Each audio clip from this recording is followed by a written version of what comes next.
नमस्कार दोस्तों, कैसे हैं आप सब लोग। देखिए, अब आज की इस वीडियो में मैं बात करने वाला हूँ डी ब्रॉगली हाइपोथेसिस के बारे में। पिछली वीडियो में हम लोगों ने जनरल डिस्कशन किया था अबाउट मैटर एंड वेव्स। एक तरीके से मैंने रेडिएशन के बारे में डिस्कशन किया हुआ था। और अब इस डी ब्रॉगली हाइपोथेसिस से दोस्तों मैं ये बात बताना चाहता हूँ कि हम लोग कैसे मैटर और वेव को एक जगह कलेक्टिवली ले आकर के पढ़ते हैं, राइट। कैसे ड्यूअल नेचर कंटेन करता है। इस हाइपोथेसिस से डी ब्रॉगली ने जो है दोस्तों प्रूव किया था इस बात को। सबसे पहले तो जान लीजिए कि हम लोग डी को स्मॉल में क्यों लिखते हैं इस तरीके से। हम लोग चाहते तो ऐसे भी लिख सकते थे।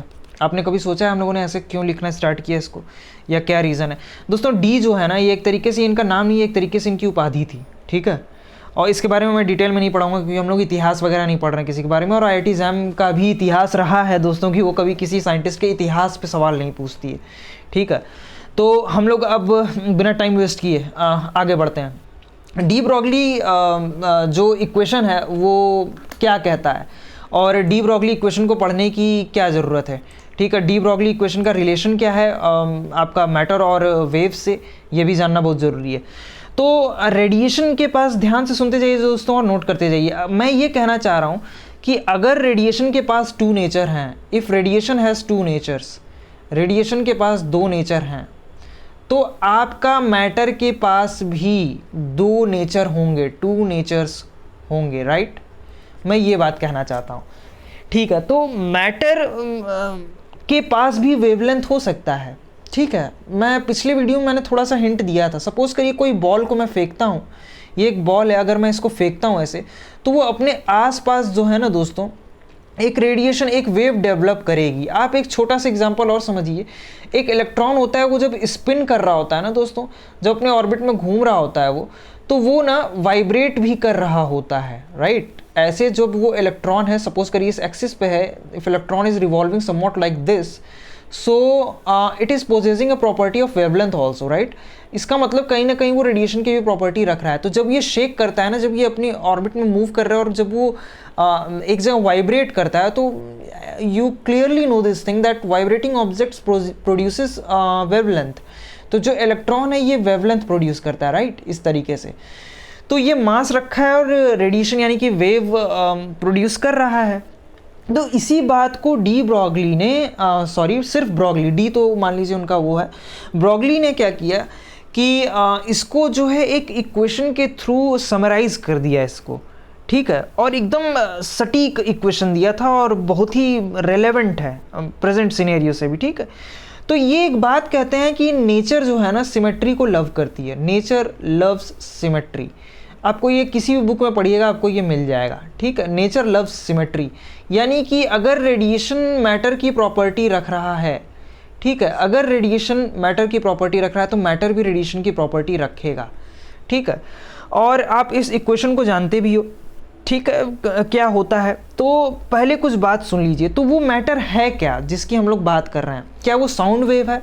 साउंड वेव तो नहीं होगा दोस्तों, साउंड वेव नहीं होगा। जो अपने पास क्या साउंड वेव हम लोग थोड़ा सा पढ़ेंगे, जो कि अपने पास क्या रखता है, लॉन्गिट्यूडनल और हॉरिजॉन्टल, राइट, हॉरिजॉन्टल वेवलेंथ की क्या प्रॉपर्टी रखता है। तो ये तो नहीं होगा दोस्तों, ये तो नहीं होगा, राइट। क्या ये इलेक्ट्रोमैग्नेटिक वेव को डिफाइन करता है डी ब्रॉगली हाइपोथेसिस? क्या ये इलेक्ट्रोमैग्नेटिक वेव्स को डिफाइन करता है? तो नहीं दोस्तों। जो अपने पास इलेक्ट्रिक और मैग्नेटिक फील्ड रखी है, वैसे हम लोग इसको डिटेल में पढ़ेंगे, ठीक है। तो दोस्तों ये इन दो तरीके की वेवलेंथ को डिफाइन नहीं करता है या प्रॉपर्टीज को डिफाइन नहीं करता है डी ब्रॉगली हाइपोथेसिस, राइट। ये डिफाइन किसको करता है? ये एक थर्ड तरीके की वेव को डिफाइन करता है, राइट।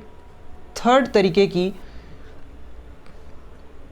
वेव को डिफाइन करता है, जिसको हम लोग बोलते हैं दोस्तों मटेरियल वेव, राइट।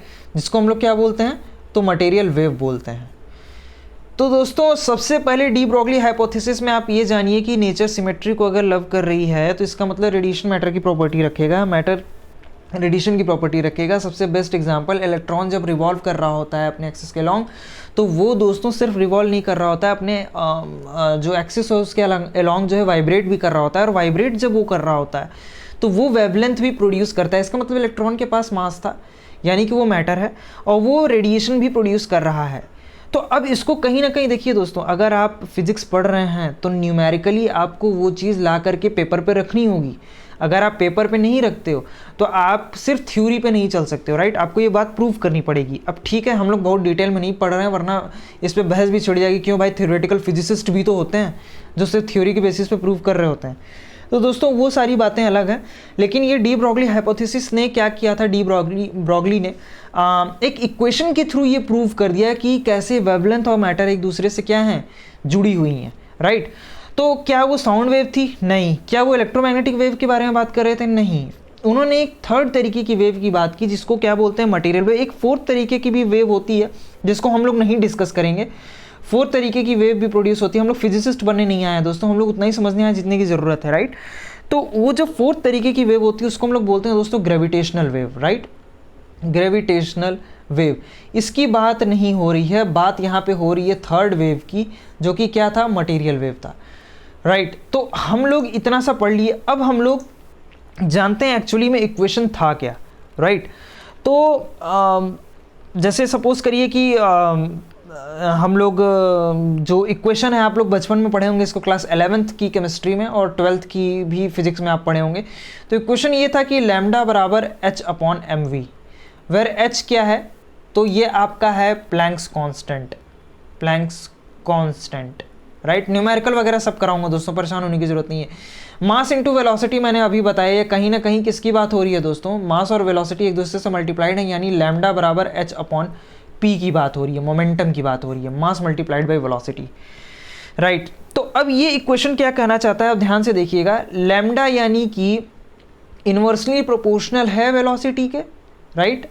लैम्डा क्या है, इन्वर्सली प्रोपोर्शनल है वेलोसिटी के, यानी कि जब वेवलेंथ बहुत ज़्यादा हो रही होगी तो वेलोसिटी क्या होगी, कम हो जाएगी। नहीं समझ में आया, अभी समझाता हूँ। सपोज करिए वेलोसिटी 0 हो गई, राइट, तो लैम्डा की वैल्यू क्या हो जाएगी, इनफाइनाइट हो जाएगी। अरे भाई प्रैक्टिकल रख के देखो तो v 0 हो गया तो लैम्डा कितना हो जाएगा आपका, इनफाइनाइट हो जाएगा। यानी आप इसका जब ग्राफ प्लॉट करोगे, ग्राफ से समझने की कोशिश करो, एकदम समझ जाओगे आराम से। तो ये जो आपकी वेवलेंथ है ना, ये देखिए ये क्या हो गया, वेव नेचर हमेशा से क्या चलता चला जाएगा, लैम्डा भैया क्या है, इनफाइनाइट हो गया ना। तो ये क्या है कि wave nature goes on, wave nature goes on, ये क्या है, चलता चला जाएगा। तो ये है डी ब्रॉगली हाइपोथेसिस दोस्तों। कितनी खूबसूरत चीज़ दी है इन्होंने, बहुत बढ़िया, शानदार। तो लैम्डा अगर इन्वर्सली प्रोपोर्शनल है, एक बार फिर से लिख करके देखते हैं, let us reverse the situation. तो रिवर्स करेंगे तो अगर सपोज करिए इस बार हम लोग v को क्या करते हैं, v को इनफाइनाइट ले लेते हैं, तो लैम्डा क्या हो जाएगा, 0। अच्छा दोस्तों, अब आप इसका ग्राफ प्लॉट कर सकते हैं। इसका ग्राफ कैसा बनना चाहिए, आप इसका ग्राफ हमको बताइएगा कैसा बनेगा, राइट। तो इसमें क्या होता है कि स्ट्रेट लाइन बन रही होती है, राइट। भैया लैम्डा आपका क्या हो गया, 0 हो गया, तो खत्म कहानी हो गई ना, लैम्डा फिर कहाँ कोई वेव बनेगा, खत्म बात। तो ये थी डी ब्रॉगली हाइपोथेसिस। कहना ये चाह रहे हैं कि अगर आप बॉल को फेंक रहे हैं तो ये अपने साथ क्या कर रही है, ग्रुप ऑफ वेव्स को लेकर के चल रही है, ना कि सिंगल वेव को, राइट। ऐसे ग्रुप ऑफ वेव्स है अगर आप बॉल को थ्रो करते हैं तो, राइट। इतना कॉन्सेप्ट आपका क्लियर हो गया होगा। बहुत कुछ है भी नहीं डी ब्रॉगली हाइपोथेसिस में।